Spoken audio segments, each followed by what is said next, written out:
কিয়ামতের দিন মুসলমান দাবি করার পরে 4 প্রকার মানুষ জাহান্নামে যাবে। কি দাবি করার পর? আরো জোরে বলেন বলেন। মুসলমান দাবি করার পর 4 প্রকার মানুষকে আল্লাহ জাহান্নামে দেবে। তার 1 নম্বরে যারা মুসলমান দাবি করে কিন্তু নামাজ পড়ে না, সে যে দলের লোক হোক ও জাহান্নামে যাবে। আপনি লিখে নিন, সূরা মুদ্দাসসিরে আছে। ফেরেশতা জিজ্ঞাসা করবে, যিনি দারওয়ান আছে, মালিক ফেরেশতা জাহান্নামের গেটে, জাহান্নামী মানুষদেরকে বলবে, আপনি জাহান্নামে আসলেন কেন? মা সালাকাকুম ফি সাকার ক্বালু লাম নাকু মিনাল মুসাল্লিন। বলবে, আপনি জাহান্নামে এসেছেন কেন? আপনার নাম, এই যে তালিকা আল্লাহ আমাকে দিয়েছে, নামটা দেখে তো মুসলমান মনে হয়। আপনি তো মুসলমান নিজেও দাবি করছেন, জাহান্নামে আসলেন কেন? যত মানুষ জাহান্নামে গেছে এক বাক্যে তারা জবাব দেবে, লাম নাকু মিনাল মুসাল্লিন, দুনিয়ায় নামাজ পড়তাম না, এই কারণে আল্লাহ জাহান্নামে দিয়েছে। কক্সবাজারবাসী ভালো করে এখানে জবাব দেবেন। কোন হিন্দু কি বলবে আমি নামাজ পড়তাম না? এই কথা বলেন না কেন? কোন খ্রিস্টান বলবে? কোন বৌদ্ধ, কোন ইহুদি? কারণ ওরা নামাজ, ওদের নামাজ নেই। এ কথা বলতে পারে তাহলে কারা?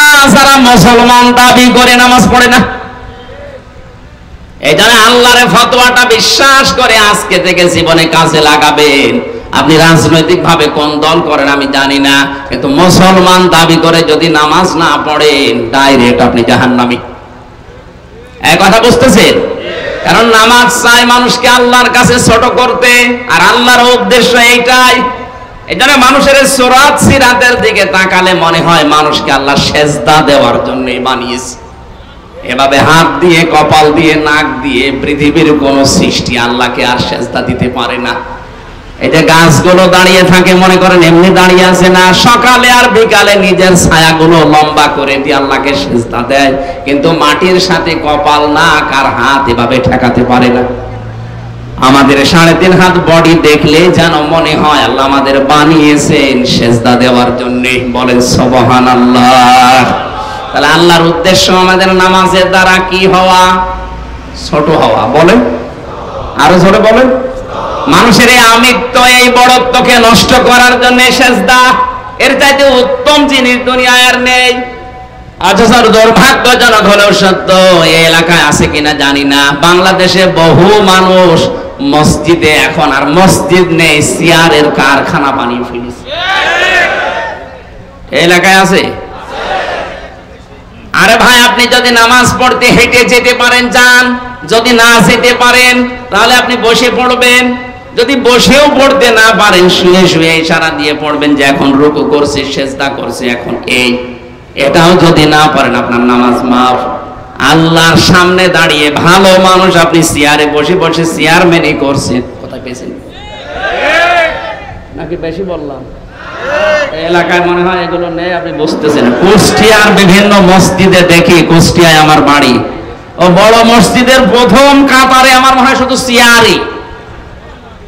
ভালো মানুষ বাজার করে বাড়ি নিয়ে যাচ্ছে, কোনো অসুবিধা নেই। মসজিদে গেলে ওর পায়ে মনে হয় যে কি পোকা লেগেছে। আপনাকে আল্লাহ চায় যে আপনি একটু ছোট হবে, আর চেয়ারে বসে বসে আপনি দামপটি করেন, এটা কি ছোট হওয়া বলে? এখন যদি বলেন আমার মাথায় ব্যথা, আমি পারি না, আরে ভাই আপনি পারেন না, আপনি বসে বসে মাটিতে বসে পড়েন। মাটিতে না পারলে আপনি শুয়ে যেভাবে ইশারায় পড়েন, না বলে তো নামাজ মাফ। আপনাকে ওইভাবে করা লাগবে। কে ইসলাম কি এত কঠিন? আপনি ঘোড়ায় লাগবে। এমনকি মসজিদে দৌড়িয়েছে জামাত ধরাও নিষেধ। এখানে আলেম যারা আছে বলেন, নবীজি বলেন সেই কয় রাকাত পাও যে পাবে ইমামের সাথে, না পড়লে বাকিটা একা পড়ে নেবে। দৌড়াতে যে যদি ক্ষতিগ্রস্ত হয়ে যান, আপনারা ক্ষতি উসুল করবেন কি দিয়ে? দেখেন তো, যেখানে দৌড়িয়ে নামাজের জামাত ধরা নিষেধ, আর সেই জায়গায় ও কি কঠিন করে ইসলাম বানিয়েছে। ওটাই আরাম আছে, শান্তি আছে, এই কারণে। আর আল্লাহর কসম, আপনি যদি নামাজের ভেতরে কপালটা মাটিতে না ঠেকাতে পারেন, সেজদার উদ্দেশ্যই তো হাসিল হয় না। কারণ সেজদায় নামাজে যেয়ে সেজদাকে আল্লাহকে কুদরতি পা মনে করা লাগবে, যেটা আল্লাহর কুদরতের পা। এমন একটা অনির্বচন সুখ আপনি ওখানে পাবেন। এখানে লম্বা করে একটু সেজদা দেওয়ার চেষ্টা চালান। জেলখানায় আমি এই যে 3টা বছর কাটিয়ে আসলাম, আমার নিজের অপরাধের জন্য নাকি? কে কোথায় কি করেছে সেই দোষ আমার উপরে চাপিয়ে বিনা কারণে আপনি আটক করে রাখলেন। যাই করেছি তারা জবাব দেবে কিয়ামতে। এখানে যাওয়ার পরে আমি যেটা এর আগে জানতাম না, যেটা আমি পেয়েছি সেটা সেজদার মজা। আপনি যদি রাতের বেলা, ওখানে তো কোনো কাজ কাম নেই, 24 ঘন্টা তালাবদ্ধ থাকে। এই রাত 2টা 2:30টায় উঠে যদি একেবারে আজান পর্যন্ত 2 ঘন্টা 2.5 ঘন্টা 1-1.5 পারা কোরআন শরীফ নামাজে পড়ে 45 মিনিট 50 মিনিট যদি একটা সেজদা দিয়ে মনের কথাগুলো বাংলা ভাষায় মাতৃভাষায় বলা যায়, এখানে একটা মাসলা বলা দরকার। এই এখানে নড়াচড়া বন্ধ করেন। এই মাসলাটা জানেন কিনা আমি জানি না। নফল নামাজে আর সুন্নত নামাজে আপনি যদি নিজের মনের কথাগুলো সেজদায় গিয়ে বাংলা ভাষায় ও মাতৃভাষায় বলেন, অসুবিধা নেই, এটা জায়েজ আছে।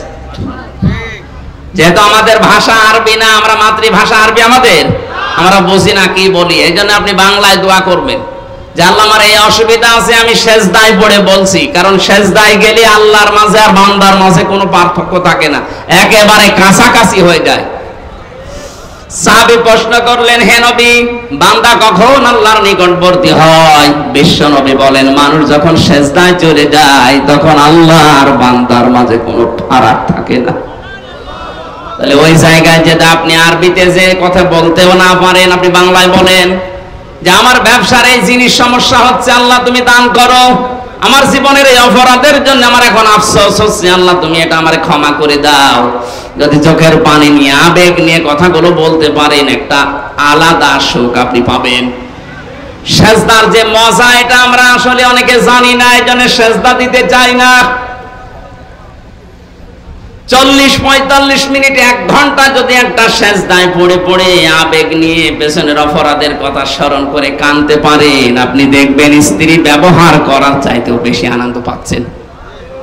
এই পৃথিবীতে স্বামী স্ত্রীর মিলনের চাইতে তো আনন্দদায়ক বিষয় দুনিয়ায় আল্লাহর দেয়নি।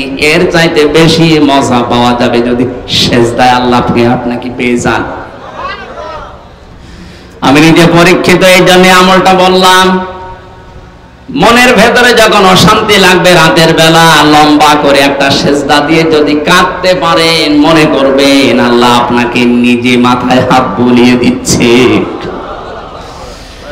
মুসলমান দাবি করার পরে যারা সেজদা দেয় না, তারা যাবে কোথায়? আরো জোরে। আর কারো ফতোয়া লাগবে? 2 নম্বরে, ওয়ালাম না কোনো তিমুল মিসকিন, যারা এতিম মিসকিনদের খাবার দেয় না, দারিদ্র মুক্ত সমাজের জন্য যারা কাজ করে না, এরা মুসলমান দাবি করলেও জাহান্নামে যাবে। আমাদের জননী প্রধানমন্ত্রী শেখ হাসিনার জীবনে কি কবুল হবে কি হবে না আমি অন্তত জানি না, কিন্তু এই কাজটা আমার কাছে ভালো লাগে। এই যে একটি খামার, একটি বাড়ি, এই প্রকল্পের মাধ্যমে হাজার হাজার লক্ষ লক্ষ মানুষের একটা মাথা গোজার ঠাঁই হয়েছে আর একটা কর্মসংস্থান হয়েছে।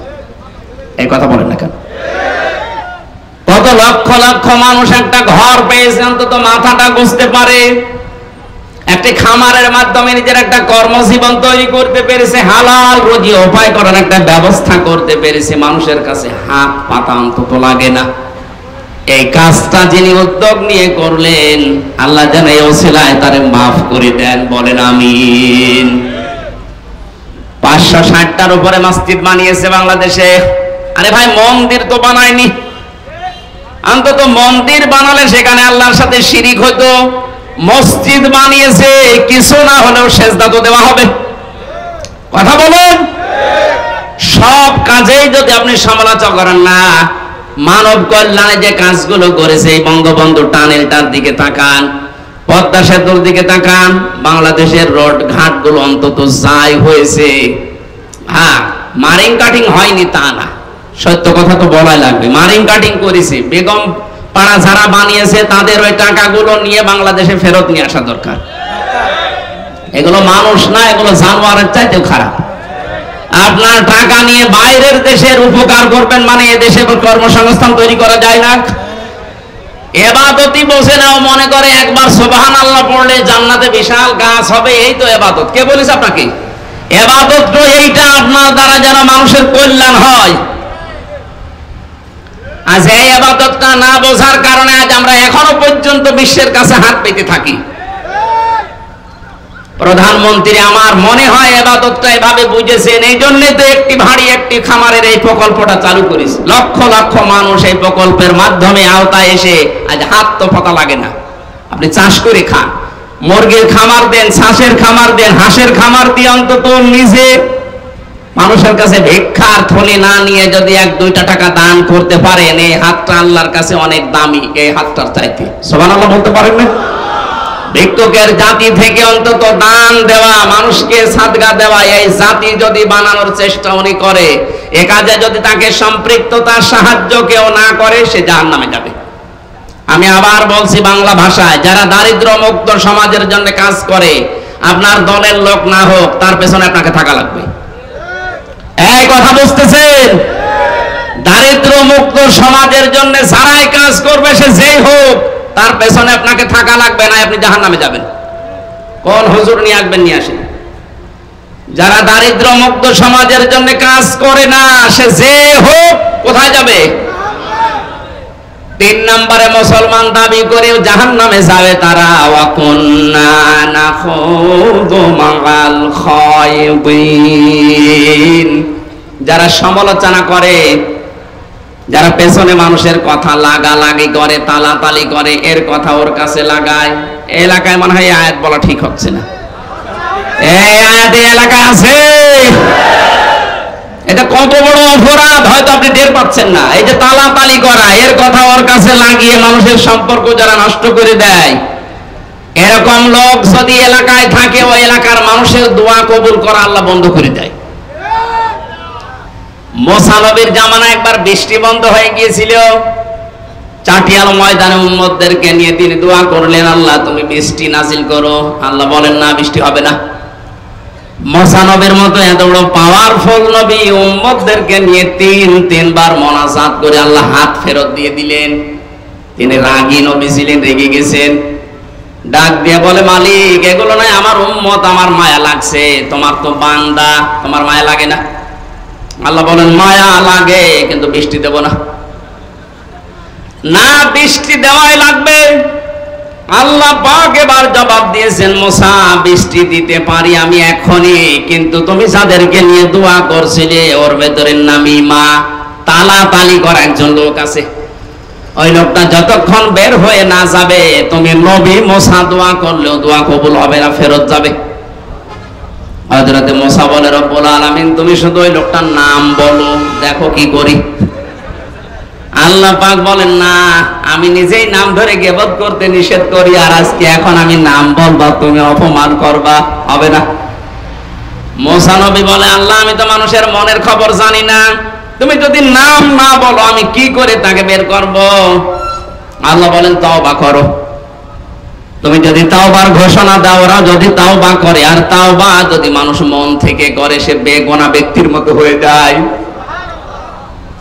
আজকে রমজানুল মুবারকের এই শেষের 10 দিনের এই গুরুত্বপূর্ণ সময়ে, সেহরির এই অনুষ্ঠানে আমরা যদি আজকে তাওবা করে ফেলতে পারি, জীবনের অপরাধগুলো আল্লাহ মাফ করে জায়গাটা নেকি দিয়ে ভরাট করে দেবেন। শিক্ষিত মানুষদেরকে বলছি, তাওবা আর ইস্তেগফার এই দুইটা জিনিস কিন্তু এক না। আলেম যারা আছেন, তাওবা আর ইস্তেগফার এই শব্দ দুইটা আলাদা। ইস্তেগফার সব সময় করা যায়, আস্তাগফিরুল্লাহ আস্তাগফিরুল্লাহ, কিন্তু তওবা সব সময় না। হ্যাঁ, সব সময় তওবা হবে, কিন্তু তওবা যদি মানুষ মন থেকে করে, বড় বেনিফিট আছে। পেছনের অপরাধ আল্লাহ শুধু মাফ করে দেবে না, পুরা জায়গা যেটা ফাঁকা হয়ে গেছে নেকি দিয়ে আল্লাহ ভরাট করে দেবে। এখন তওবাটা কি? মুসা নবী আসলেন, উম্মতদেরকে বললেন তওবা করা লাগবে। সবাই রাজি হয়ে গেছে যে হ্যাঁ আমরা রাজি। বললেন না, তওবা যদি কেউ করতে চাও, 2টা শর্ত মানা লাগবে, আর একটা সময় মেনটেন করা লাগবে। তওবার কয়টা জিনিস পেলাম? 2টা শর্ত লাগবে তওবায়, আর একটা সময় মেনটেন করা লাগবে। কোরআনে কারিমে আল্লাহ আয়াতটা দিয়েছেন, ওয়ানিবু ইলা রাব্বিকুম ওয়াসলিমু লাহু মিন ক্বাবলি আইয়াতিয়াকুমুল আযাবু সুম্মা লা তুনসারুন। সূরা জুমার 24 নম্বর পারা 3 নম্বর পৃষ্ঠার 12 নম্বর লাইনের 53 নম্বর আয়াত। এটা তাফসীরে ইবনে কাসির থেকে বলছি। আল্লাহ পাক বলেন, কেউ যদি আমি আল্লাহর দিকে ফিরে আসতে চাই, একেবারে ফিরে আসা লাগবে। 2 নম্বরে আমার আল্লাহর বিধান যেখানে যেটাও জীবনে পাবে, দুনিয়ার দিকে না তাকিয়ে নিঃস্বার্থভাবে মাথা নত করে দেবে। শর্ত পেলাম কয়টা? আরো জোরে। কেউ যদি আল্লাহর কাছে তাওবা করতে চায়, 1 নম্বরে তাকে ফিরে আসা লাগবে আল্লাহর দিকে। শব্দটা শুনতে যত সহজ মনে হচ্ছে, প্র্যাকটিক্যাল লাইফে সেট করা অত সহজ না। তাওবা যদি কেউ করতে চায়, আল্লাহর দিকে ফিরে আসবে। বিশ্বাস করেন, আল্লাহর দিকে ফিরে আসতে গেলে পৃথিবীর অনেক কিছু থেকে আপনাকে ছেড়ে চলে আসা লাগতে পারে। কথা বলেন। আপনি আল্লাহর দিকে ফিরে আসবেন, এমন সন্তান, এমন বউ, এমন সম্পদ আপনি রাখলেন যেগুলো এদিকে নেই, ওগুলো ছেড়ে দেওয়া লাগতে পারে। আল্লাহর বিধান এখন যেখানে যেটা পাবেন, মরণের আগ দিন পর্যন্ত পুরাটা আপনি মাথা নত করে আত্মসমর্পণ, সারেন্ডার করে ফেলবেন। এই 2টা শব্দ শুনতে যত সহজ মনে হচ্ছে, মেনে নেওয়া অত সহজ। বলেন বলেন। এই পৃথিবীর সবচাইতে বড় ভারী শব্দ। আল্লাহ পাক বলেন, এই 2টা শর্ত কখন মানবে জানেন? ওই দিন আসার আগে, যেই দিন তোমাদেরকে আর সাহায্য করা হবে না। কক্সবাজারবাসী সবাই জানি আমাদের সাহায্য করা হবে না মরণের সময়। কখন? বলেন বলেন। আর মরণ তো আসবে 100 বছর পর। কখন? বসে আছেন আপনি, দাঁড়াবেন, সেই গ্যারান্টিও আপনার হাতে নেই। সুতরাং এখনই মরণ আসতে পারে, আর তাওবা করা লাগবে এখনই। কখন? আমরা এই মুহূর্তে আল্লাহর দিকে ফিরে আসতে রাজি আছি। যখন যে বিধান পাবো, দুনিয়া একদিকে গেলেও না, আমি আল্লাহর বিধান মানবই। এই 2টা শর্ত এই সময় যদি মেনটেন করতে পারে, আল্লাহ পাক বলেন, কুল ইয়া ইবাদিয়াল্লাযীনা আসরাফু আলা আনফুসিহিম লা তাকনাতু মির রাহমাতিল্লাহ। হে নবী, আমার বান্দাদেরকে বলেন, জুলুম করে, নফসের উপরে জুলুম করে, অত্যাচার করে জীবনটা যারা নষ্ট করে ফেলেছো, শয়তানের ধোঁকায়, দুনিয়ার তালে পড়ে জীবনটা শেষ হয়ে গেছে, নৈরাশ হয়ে যেও না আমি আল্লাহর রহমত থেকে। এখনো যদি ফিরে আসতে পারো, পেছনের সব অপরাধ আমি আল্লাহ মাফ করে দেব। রমজানুল মোবারক যেহেতু মাসের মাপের মাস, এটা নবীজি জানিয়েছেন, রমজান মাস পাওয়ার পরেও কোন মানুষ যদি তার জীবনের অপরাধ মাফ করাতে না পারে, ওই লোকটা ধ্বংস হয়ে যাক। বলেন নাউযুবিল্লাহ। চাকরিয়াবাসী নবী যদি বলে ধ্বংস হয়ে যাক, এটা কবুল হতে দেরি হবে। সুতরাং আজকের রমজানে এই শেষের 10 দিনে জাহান্নাম থেকে নাজাতের পালা চলছে। এখন কাজকর্ম করে যারা জাহান্নাম ওয়াজিব বানিয়ে ফেলেছি, আজকে যেন আমরা মুক্ত হতে পারি। বলেন আমিন। মুক্ত হতে হলে কি করা লাগবে? তাওবা। আরো জোরে। জোর হইল না, আরেকবার বলেন। তাওবা মানে আস্তাগফিরুল্লাহ। কি?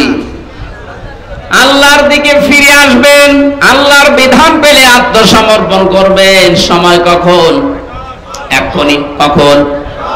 মুসা নবী এ কথা জানালেন উম্মতদেরকে। উম্মতেরা এ কথা জানার পরে ডাক দিয়ে বলে, আমরা রাজি আছি সবাই। তিনি বললেন, এখানে কিন্তু নামি মাতামাতালি করে একজন লোক আছে, সেই লোকটার কারণে আজকে দোয়া কবুল হচ্ছে না। কিন্তু কে আছে এটা আমি জানি না।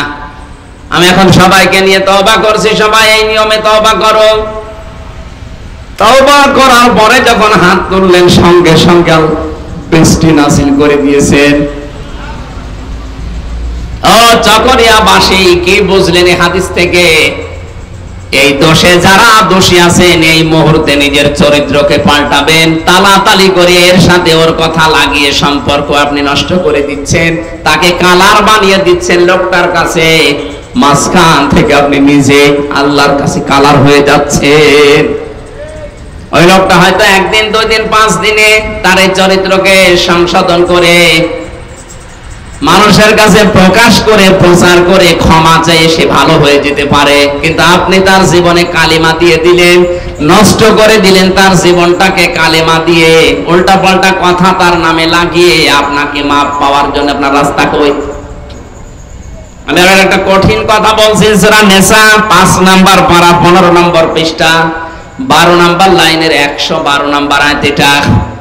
ওয়ানি ওমাইয়াকসিবে খতিয়াতান আও ইসমান সুম্মা ইয়ারমি বিহি বারিআন ফাকাদ ইহতামালা বুহতানা ওয়া ইসমান মুবিনা। তোমাদের ভেতর অনেক মানুষ এমন আছে নিজে অন্যায় করে আর অন্যায়টা একটা ভালো মানুষের উপরে চাপিয়ে তাকে কালার করে দেয়, নিজে ভালো সাজে। এ দোষ বাংলাদেশে নেই? আরো জোরে বলেন। কত মানুষের নামে আপনি মিথ্যা মামলা দিয়ে তার জীবনটা নষ্ট করে দিলেন, অথচ ওই লোকটা ওই সম্পর্কে কিছুই জানে না। নাকি এটা দেশে এখনো শুরু হয়নি?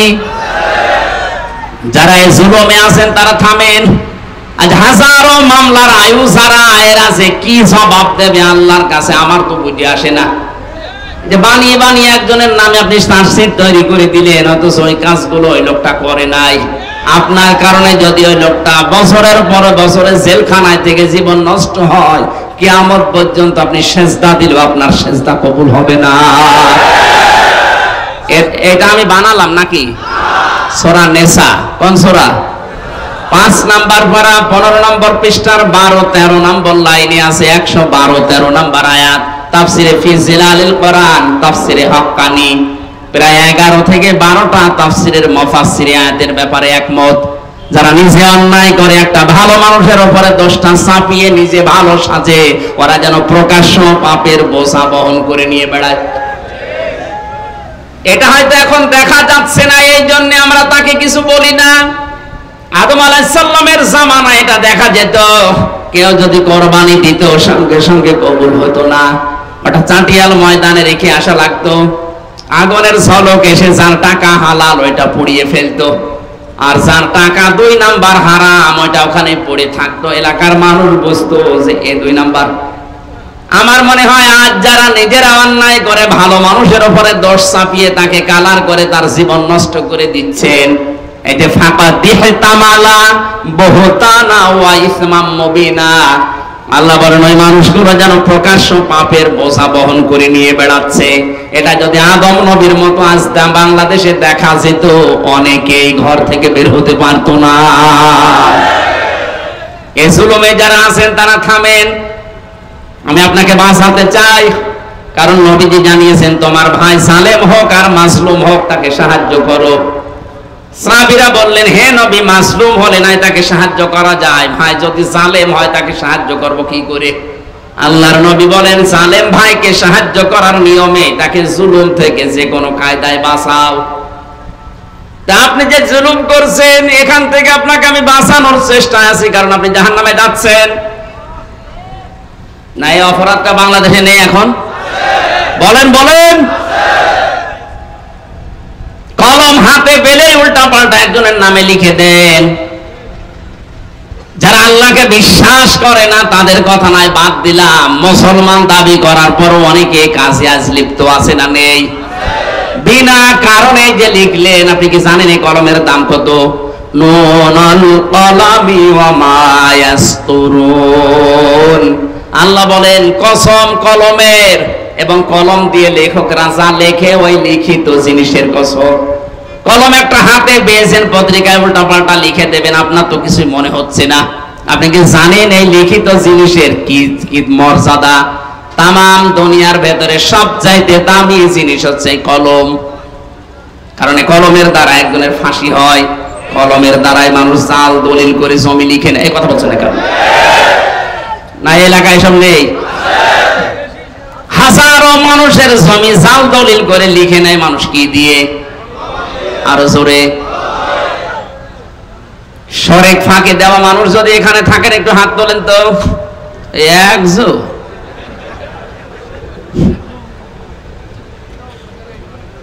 যারা ভাইয়ের জমি, বোনের জমি,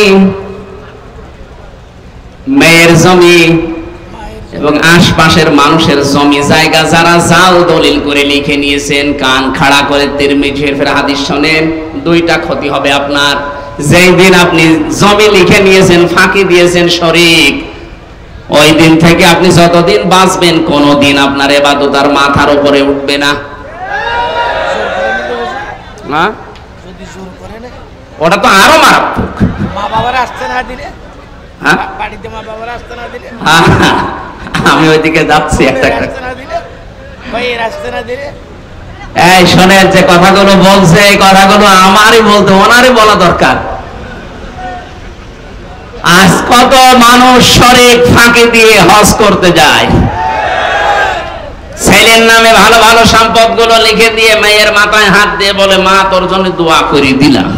ওটা একটা নির্ভেজাল শয়তান। এই তুই দোয়া তো করবি, ওরে ফাঁকি দিলি কেন? আগে ওর জমি ফেরত দে, এরপরে দোয়া কর। তাহলে শরীক ফাঁকি দেওয়ার গোনা কি? এক নম্বরে, জীবনে ওই দিন থেকে যতদিন বেঁচে আছেন কোনদিন আপনার ইবাদত মাথার উপরে আর উঠবে না। দুই নম্বরে, যখন মারা যাবেন ঈমান পাবেন না, বেঈমান হয়ে মরবেন। বলেন এই সুসংবাদ খুব ভালো? এরপরেও যদি কেউ এই মানুষের জমিন ফাঁকি দেওয়া, শরীক ফাঁকি দেওয়া বন্ধ না করেন, ভাই ভাইয়ের জমি লিখে নিয়েছেন, আপনি মানুষ, আপনি আবার নামাজ পড়েন, রোজা রাখেন, হজ করে এসেছেন, আপনার হজ আমার মনে হয় বাংলাদেশে আসা দূরের কথা, জেদ্দার বিমানবন্দরও আসে নাই। আজ কত সন্তান এই বাংলাদেশে নিজের মা বাবাকে রাস্তায় পর্যন্ত ফেলে দিচ্ছে।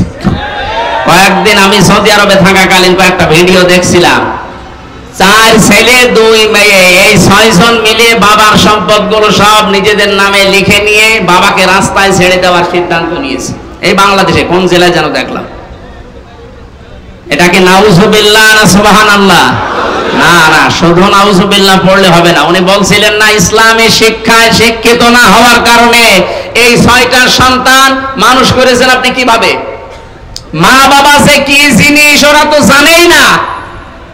আল্লাহর পরে মা বাবার স্থান, সেই শিক্ষাটাই 6টা সন্তানের একটাও পায়নি। এজন্য তারা বউ ছেলে মেয়ে নিয়ে ব্যস্ত আছে, নিজেদের সম্পদগুলো বাবারটা সব নিজের নামে লিখে বাবাকে রাস্তায় ফেলে দেওয়ার সিদ্ধান্ত নিচ্ছে। এটা শুধু ছেলে মেয়েদের দোষ নাকি ওই বুড়ো লোকটার দোষ আছে? আপনাকে আহ্বান জানাবো, ছেলে মেয়ে যাদের আছে ইসলামী শিক্ষায় শিক্ষিত করেন, নয়তো আপনাকেও শেষ বয়সে বৃদ্ধাশ্রমে থাকা লাগতে পারে। কারণ আপনার সন্তান তো জানে না যে আপনি কি জিনিস, আল্লাহর পরে যে আপনার স্থান ও তো জানেই না। ওকে শিক্ষা দেন এইটা, একদিকে দুনিয়া চলে যাবে, একদিকে আপনি তাও সব বাদ দিয়ে আপনার দিকে থাকবে। কারণ আপনাকে আল্লাহ যে মর্যাদা দিয়েছে ও তো জানে যে এটা আমার জান্নাত, এইটা আমার জাহান্নাম। কান খাড়া করে শোনেন মুসলমানেরা, এইরকম মানুষকে ভোট দেওয়া, যত অপরাধ করবে ওই লোকটা জীবনে সব ফিলাক্সি লোড হয়ে আপনার আমল নামা যাবে। আপনি মনে করছেন ভোট এটা শুধু ভোট না, এটা একটা আমানত। এটা কি? এটা একটা সাক্ষী। আন্দাজে যার তার নামে সাক্ষী দিয়ে আপনাকে তাকে ফুলের মতো পবিত্র করে পাঠিয়ে দিলেন চেয়ারে। ওই চেয়ার পাওয়ার পরে ওই লোকটা যত অন্যায় কাজ করবে আপনার এই একটা ভোটের কারণে, যতদিন বেঁচে আছেন আপনার আমল নামায় ফিলাক্সি লোড হয়ে বিকাশ হয়ে যেতেই থাকবে। এখন যদি বলেন আমার বিকাশ নাম্বার খোলা নেই, এমনি খুলে দেবে, বিকাশ খোলা লাগবে।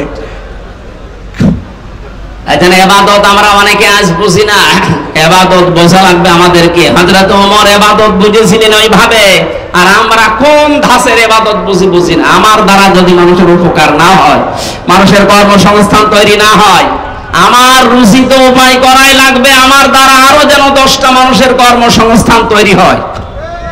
ওই লোকটা চিন্তায় থেকে, চুরি থেকে হতাশা মুক্ত জীবন পাবে। আপনি 10টা সিএনজি কিনে দিন, ও নিজে নিজে চালিয়ে অন্তত 1000 টাকা উপায় করে যদি আপনাকে প্রতিদিন 300 টাকা দিয়ে 700 টাকা তার থাকে, অন্তত চিন্তায় করা থেকে, রাহাজানি করা থেকে, ডাকাতি করা থেকে বাঁচতে পারবে। এগুলো যখন না থাকে তখনই মানুষ রাস্তায় দাঁড়ায়। এখানে বাংলাদেশে যারা ধনী মানুষ আছেন তাদের উদারত আহ্বান জানাবো, আপনি আপনার এই টাকা পয়সাগুলো বাইরে বেগম পাড়া না বানিয়ে এই দেশের মানুষের জন্য তৈরি করেন, আপনার আখিরাত তৈরি হবে। টাকায় টাকা বাড়তে থাকবে একদিকে, 2 নম্বরে হাজারো মানুষের কর্মসংস্থান তৈরি হয়ে তাদের পরিবারস্থ লোকদেরকে নিয়ে চলে তারা চুরি, ডাকাতি, রাহাজানি, চিন্তায়, মাস্তানি, সাদাবাজি থেকে মুক্ত জীবন পাবে। আল্লাহর জান্নাত আপনার উপরে খুশি হয়ে যাবে। আল্লাহ আমাদেরকে রমজানুল মুবারকে এই লাইলাতুল কদরে এইভাবে ইবাদত করার তৌফিক দিন, বলেন আমিন। তানাজ্জালুল মালাইকাতু ওয়ার রূহ, এ রাতে ফেরেশতা নাযিল হয়। ফেরেশতা এসে আপনার সাথে হাত মেলাবে যদি আপনি এই ইবাদতের সিদ্ধান্ত নেন। আর যদি এই ইবাদতের সিদ্ধান্ত নিয়ে যান যে বসে বসে শুধু সুবহানাল্লাহ 2 রাকাত নামাজ পড়ে শেষ করে দেব, না, আপনার সাথে মুসাফা করার জন্য ফেরেশতা আসবে না। আপনাকে আল্লাহ দেখতে চায় যে আপনার দ্বারা আল্লাহর বান্দাদের কোনো উপকার হয় কিনা। নবীজির মাত্র 63 বছরের জীবন, কয় বছর? এতটুকু জীবনে তিনি অমর হয়ে আছেন আজ। অথচ আমরা অনেকে 80 বছর, 90 বছর, 100 বছর হায়াত পেয়েও কিচ্ছু করতে পারি না। এজন্য এমন এমন কিছু কাজ করা দরকার। বঙ্গবন্ধুকে আজ মানুষ নাম শুনলে অনেকে দোয়া করে, এমনি করে। তার এই ছোট্ট জীবনে মানুষের কল্যাণের জন্য যে কাজগুলো করেছেন দুনিয়ায়, এই কাজগুলো যদি আল্লাহ কবুল করেন, কিয়ামত পর্যন্ত ইসলামিক ফাউন্ডেশনের কারণে সে দোয়া পেতে থাকবে। ইসলামিক ফাউন্ডেশন যতদিন এই দেশে থাকবে, যত মানুষ, যত ছোট ছোট ছেলে মেয়েরা এই ফাউন্ডেশনের মাধ্যমে কোরআন আর হাদিস পড়বে। আমার ছোট মেয়েটাও পড়ে, ইসলামিক ফাউন্ডেশনের ছাত্রী, 4 বছর বয়স, তার 8টা-9টা সূরা মুখস্থ হয়ে গেছে। বঙ্গবন্ধু আমার এই ফারিহা জান্নাতকে কোনোদিন নাম শুনেছে, দেখেছে? বলেন। অথচ সে কবরে আছে। এ ফারিহা যতদিন সকালে ইসলামিক ফাউন্ডেশনের এই মসজিদ ভিত্তিক শিশু শিক্ষায় যে কোরআনের আয়াত পড়বে, প্রতিটি আয়াতের 10টা নেকি করে তার কবরে আল্লাহ পাঠিয়ে দেবে। যেন এমন এমন কিছু কাজ করে যাওয়া দরকার। আমি থাকবো না যেন কিয়ামত পর্যন্ত আল্লাহ আমার আমল নামায় শান্তি, সুখ, নেকি পাঠাতেই থাকেন, বলেন আমিন। ফেরেশতা এসে আপনার সাথে মোলাকাত করবে, হাত মিলাবে, আল্লাহর রহমত নাজিল হতেই থাকবে। কতদিন পর্যন্ত? হাত্তা মাতলাইল ফাজরে, যতক্ষণ সূর্য উদিত না হয়। আল্লাহ আমাদেরকে আজকের এই রাতে এই ইবাদতটা যেন কবুল করেন। মান কামা ফি লাইলাতুল কদরি, যে ব্যক্তি লাইলাতুল কদরে ইবাদত করে ঈমান আর ইহতিসাবের সাথে, ঈমান আমাদের মাস্ট বি আছে যতটুকুই হোক, ইহতিসাবটা নেই। ইহতিসাব কি? হিসাব করে করে বাকি জীবন চালানো। যেখানে পা দেবেন হিসাব করে দেবেন যে এই কাজে আমার আল্লাহ রাজি আছে কিনা, আমার আখিরাত তৈরি হচ্ছে কিনা। জীবন তো শেষ করেই ফেলেছেন। নবীজি বলেন 40 বছর পার হওয়ার পরেও যে জান্নাতের কাছের দিকে ফিরতে পারে না, ও জাহান্নামে অর্ধেক চলে গেছে আর অর্ধেক যাবে। আমাদের জীবন যেন এরকম না হয়। আমরা আজকের এই রাতে ইবাদত যেভাবে করা দরকার, যেটা শুনলাম এইভাবে ইবাদত করার তৌফিক প্রত্যেকটা জীবনে আল্লাহ ইবাদত এভাবে কোট করে রেখেছেন কোরআনে। কোরআন থেকে, হাদিস থেকে পড়ে পড়ে ইবাদত এইভাবে মানব কল্যাণে করার তৌফিক কামনা করছি, বলেন আমিন।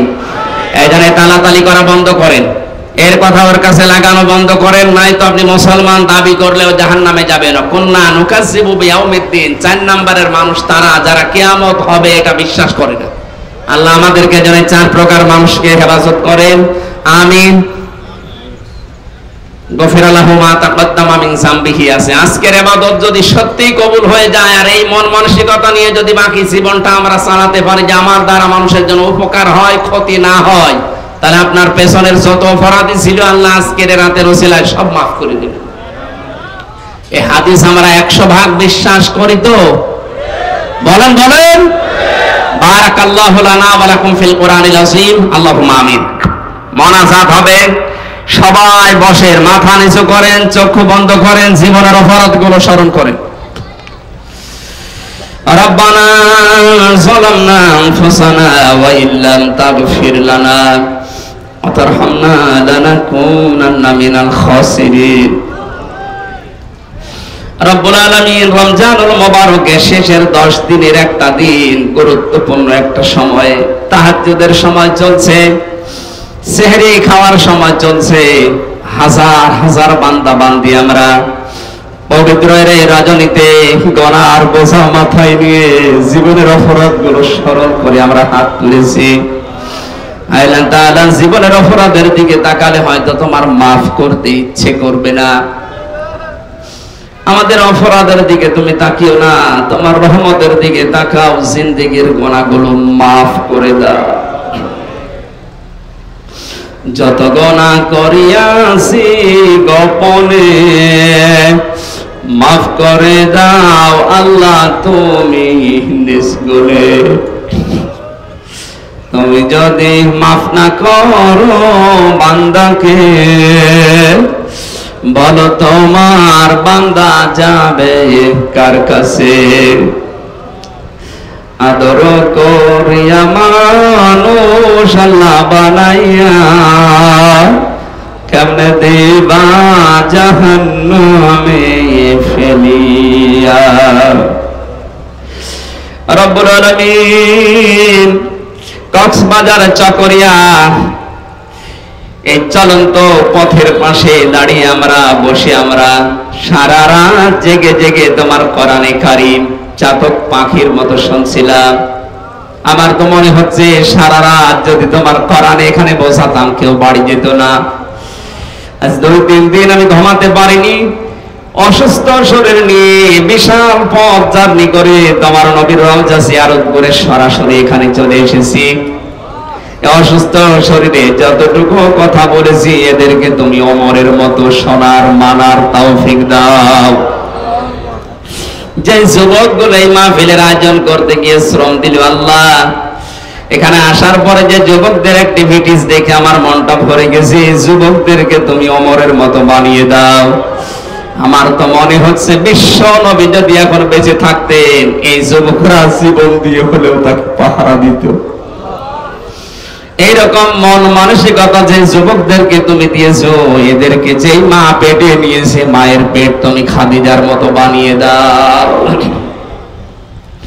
এ মাহফিলে সওয়াব যদি দয়া করে দিয়ে থাকো, মদিনার এই সবুজ গম্বুজের নিচে যিনি আমাদের সুপারিশ করে জান্নাতে নিয়ে যাবে ওই নবীর রওজায় পৌঁছিয়ে দাও।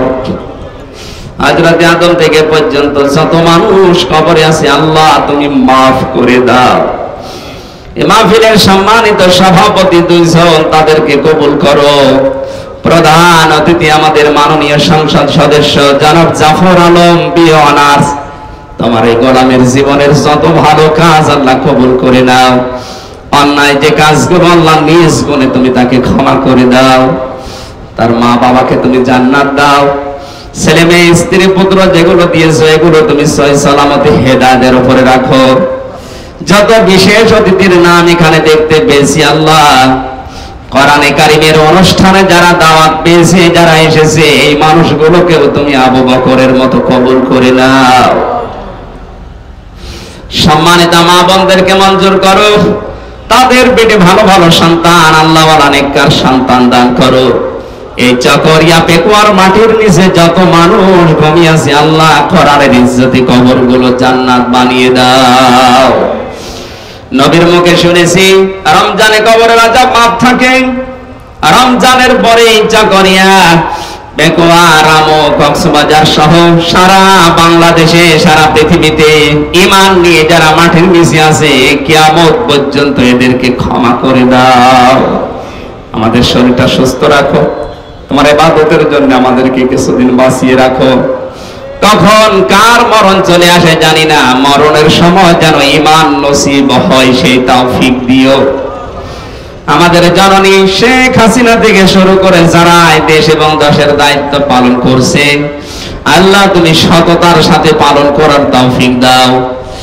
বাইরের দেশের যে সকলের চোখগুলো আমাদের দেশের উপরে পড়েছে আল্লাহ তাআলা এই ষড়যন্ত্র থেকে বাংলাদেশকে তুমি বাঁচাও। অনেকেই আমাদের দেশটা নিয়ে রাজনীতি করতে চায়, খেলা করতে চায়, কোথায় সে আমেরিকা, কোথায় সে রাশিয়া, চীন। আল্লাহ তাআলা এরা আমাদেরকে গাড়া কলে ফেরি আমাদের ব্যবহার করতে চায়। তুমি ঈমানের উপরে আমলের উপরে টিকে থেকে ষড়যন্ত্র মোকাবেলা করার তৌফিক দাও। ফিলিস্তিনের মুসলমানদেরকে তুমি বাঁচাও, কেউ নেই তাদের আল্লাহ তুমি হামে ও নাসির হয়ে যাও। তামাম দুনিয়ার জালেম যারা, এই জালেমদের হাত থেকে তুমি মুসলমানদেরকে রক্ষা করো। এই চকরিয়া থানার ওসি পিয়ন সহ যত পুলিশ সদস্য ভাইরা দায়িত্ব পালন করছে, নিজেদের মা বাবা আত্মীয় স্বজন ছেড়ে দিয়ে যারা দেশ এবং দশের দায়িত্ব পালন করে, আল্লাহ তুমি এদের উপরে তোমার খাস রহমত নাজিল করো। আগামীতে এই অনুষ্ঠানটা কোরআনের জন্য আরো বিশাল আকারে কবুল করে নাও। বারাকাল্লাহু লানা ওয়া লাকুম ফিল কোরআনিল আযীম। যখনই মরণ আসবে যেন একবার হলেও পড়তে পারি লা ইলাহা ইল্লাল্লাহু মুহাম্মাদুর রাসূলুল্লাহ। আসসালামু আলাইকুম। এখন বাড়ি